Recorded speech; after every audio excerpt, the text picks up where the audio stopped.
Hello guys, welcome back to the channel and welcome back to elite wrestling. तो guys हर बार की तरह ही आज इस वीडियो में हम AEW के कई सारे अपडेट्स और स्टोरीज के बारे में बात करने वाले हैं। और गाइज आज इस वीडियो में हम जानने वाले हैं कि हाल फिलहाल में जॉन मॉक्सली ने GCW के एक और नए शो के ऊपर जाकर क्या किया है और वो जॉन मॉक्सली का कौन सा मैच हो सकता है जो कि हमें पॉसिबली आगे चलकर GCW में देखने को मिल सकता है। जिसके साथ ही हम जानेंगे कि वो कौन सा AEW सुपरस्टार है जिसने हाल ही में रेसलमेनिया 37 अटेंड की थी। और गाइस पॉसिबली एक और रेसलिंग लेजेंड के बेटे हमें काफी जल्द AEW कंपनी के साथ एक फुल टाइम कॉन्ट्रैक्ट साइन करते हुए दिखाई दे सकते हैं। और हम जानेंगे कि वो कौन सा WWE हॉल ऑफ फेमर है जिसे AEW ने अपने कंपनी में साइन करने से रिजेक्ट कर दिया था। तो गाइज ये सब बातें जानने के लिए ये वीडियो एकदम आखिर तक देखना। और गाइज अब ज्यादा देर ना लगाते हुए चलिए ये वीडियो शुरू करते हैं और जानते हैं कि वो कौन सा AEW रेसलर है जिसने कि हाल ही में रेसलमेनिया 37 अटेंड की थी। तो गाइज अगर आपने हमारी कल की वीडियो देखी है तो गाइज आपको पता होगा कि AEW सुपरस्टार क्रिस जेरिको को लेकर ऐसे काफी सारे रूमर्स आ रहे थे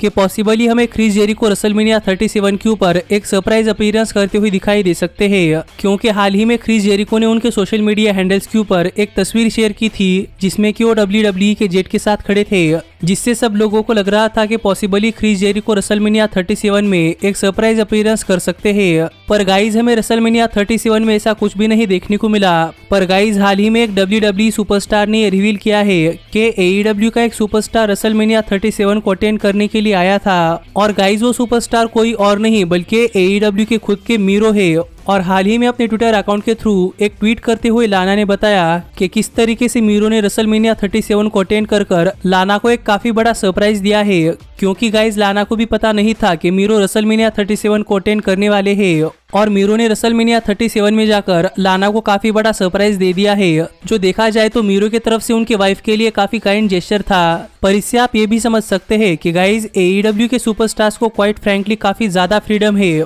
और वो जो चाहे वो कर सकते हैं। और शायद इसी वजह से हमें मीरो रेसलमेनिया 37 को अटेंड करते हुए दिखाई दिए थे। तो देखना पड़ेगा कि क्या मीरो रेसलमेनिया 37 के अंदर WWE के बैकस्टेज में गए थे या नहीं, और अगर वो WWE के बैकस्टेज में गए थे तो क्या वहां पर उन्होंने किसी से बात की है या नहीं। पर गाइज मीरो के रेसलमेनिया 37 अटेंड करने के ऊपर आपका क्या कहना है ये आप मुझे कमेंट कर बताइए। लेकिन गाइज अब हम आगे बढ़ते हैं और बात करते हैं हमारे अगले अपडेट की और जानते हैं कि हाल ही में किस रेसलिंग लेजेंड का बेटा काफी जल्द AEW कंपनी के साथ एक ऑफिशियल कॉन्ट्रैक्ट साइन कर सकता है। तो गाइज आपको तो पता ही होगा कि फिलहाल में AEW अपने कंपनी के अंदर काफी सारे बड़े बड़े रेसलर्स, काफी सारे इंडिपेंडेंट रेसलर्स और इनके साथ ही काफी सारे WWE लेजेंड्स के बेटों को भी अपने कंपनी में शामिल करवा रही है। जिसका एग्जांपल अगर आप देखना चाहते हैं तो गाइज आप टैज के बेटे हुक को देख सकते हैं कि किस तरीके से AEW टैज के बेटे हुक को अपने कंपनी के अंदर इस्तेमाल कर रही है। और पॉसिबली हुक भी आगे चलकर AEW कंपनी के अंदर एक काफी बढ़िया रेसलर बन सकते हैं।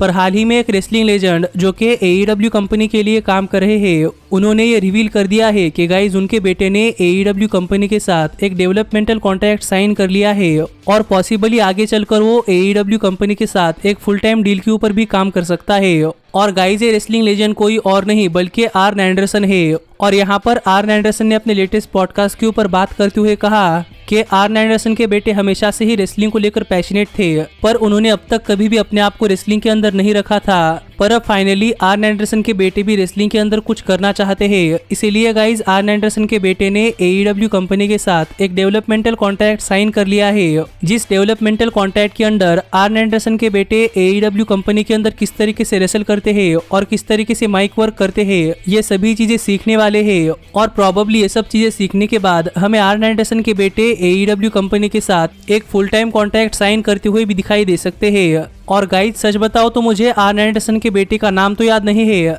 लेकिन हमने उन्हें हाल ही में AEW के एक डायनामाइट शो के ऊपर रिंगसाइड पर बैठा हुआ देखा था। और आप इन तस्वीरों में देख ही सकते हैं कि आर्न एंडरसन के बेटे कितना उनके फादर की तरह दिखते हैं और वो भी चाहे तो आगे चलकर एक काफी तगड़े रेसलर बन सकते हैं। तो देखना पड़ेगा कि फ्यूचर में आर्न एंडरसन के बेटे किस तरीके के रेसलर बनते हैं। पर इस सब के ऊपर आपका क्या कहना है ये आप मुझे कमेंट कर बताइए। लेकिन गाइज अब हम आगे बढ़ते हैं और बात करते हैं हमारे अगले अपडेट की और जानते हैं कि वो कौन सा WWE हॉल ऑफ फेमर है जिसे कि AEW ने अपने कंपनी में लेने से रिजेक्ट कर दिया है और AEW उस WWE हॉल ऑफ फेमर को अपने कंपनी के अंदर साइन नहीं करना चाहती थी। तो तो गाइस काफी सारे एक्स WWE सुपरस्टार्स को अपने कंपनी के अंदर साइन करने के बाद काफी सारे लोगों को लग रहा था कि प्रोबेबली AEW WWE के हर एक एक्स एम्प्लॉय को अपने कंपनी में साइन करने वाली है, क्योंकि AEW WWE के ओल्ड टाइमर्स यानी कि हॉल ऑफ फेमर्स और लेजेंड्स को भी अपने शो के ऊपर बाकी सारे सुपरस्टार्स को एलिवेट करने के लिए यूज करती है, जैसा कि हम हाल फिलहाल में जैक द स्नेक रॉबर्ट्स और स्टिंग की तरफ से देख ही रहे हैं।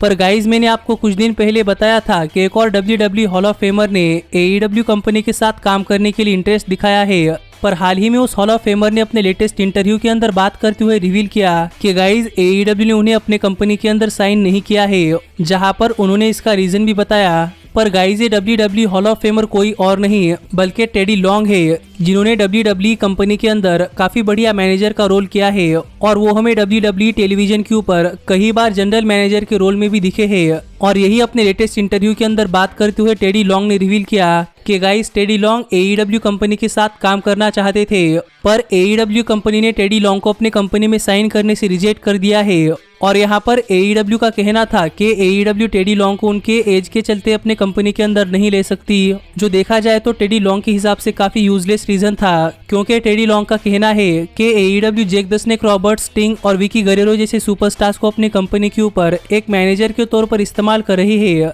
लेकिन वही अगर टेडी लॉन्ग AEW कंपनी के साथ ज्वाइन होना चाहते हैं तो फिर AEW ने टेडी लॉन्ग को अपनी कंपनी में साइन ना करने का रीजन टेडी लॉन्ग की एज बताई है, जबकि टेडी लॉन्ग, स्टिंग और जैक द स्नेक रॉबर्ट से भी एज में काफी कम है। और मुझे यहाँ पर ऐसा लगता है कि guys AEW probably teddy long को अपने कंपनी में साइन करना ही नहीं चाहती थी, क्योंकि गाइज टेडी लॉन्ग कभी भी रेसलर नहीं थे और वो सिर्फ जनरल मैनेजर ही थे। और AEW ने पहले ही क्लियर कर दिया है कि AEW अपने कंपनी के अंदर कभी भी किसी को भी जनरल मैनेजर नहीं बनाने वाली, जिसका मतलब कि टेडी लॉन्ग AEW कंपनी में आकर ज्यादा कुछ नहीं कर पाते। और प्रोबेबली इसीलिए ही AEW ने टेडी लॉन्ग को अपने कंपनी में साइन करने से रिजेक्ट कर दिया है, जो कि मेरे पर्सनल थॉट्स है। पर गाइज आप मुझे कमेंट कर बताइए कि आपको क्या लगता है कि किस वजह से AEW ने WWE hall of famer teddy long को अपने कंपनी में साइन करने से रिजेक्ट कर दिया है। पर गाइज अब हम आगे बढ़ते हैं और बात करते हैं हमारे सबसे मेन अपडेट की और जानते हैं कि हाल ही में जॉन मॉक्सली ने ब्लड स्पोर्ट्स के दूसरे इवेंट के ऊपर जाकर क्या किया है और हमें पॉसिबली आगे चलकर जॉन मॉक्सली का किस सुपरस्टार के साथ ब्लड स्पोर्ट्स इवेंट के ऊपर एक मैच देखने को मिल सकता है।